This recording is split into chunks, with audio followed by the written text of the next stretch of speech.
રાજપીપળા ધાબા ગ્રાઉન્ડે ધ્રુજી ઉઠ્યું. નર્મદા જિલ્લામાં પ્રથમ વખત રબર મેટ પર યોજાઈ કબડ્ડી.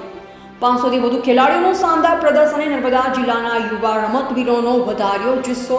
રમતગમત, યુવા અને સંસ્કૃતિ પ્રવૃત્તિ વિભાગ, ગુજરાત સરકાર તથા સ્પોર્ટ્સ ઓથોરિટી ઓફ ગુજરાતના સહયોગથી નર્મદા જિલ્લા વહીવટીતંત્ર અને જિલ્લા રમતગમત અધિકારીની કચેરી દ્વારા ધાબા ગ્રાઉન્ડ સ્પોર્ટ્સ કોમ્પ્લેક્સ ખાતે જિલ્લા કક્ષાની કબડ્ડી સ્પર્ધાનું ભવ્ય આયોજન કરવામાં આવ્યું.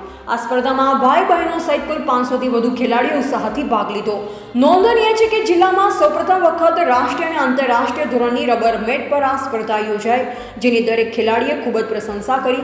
જિલ્લા રમત વિકાસ અધિકારી શ્રી દિનેશભાઈ ભીલના માર્ગદર્શન અને અથાગ પરિશ્રમથી સ્પર્ધા આયોજનબદ્ધ રીતે યોજાઈ હતી.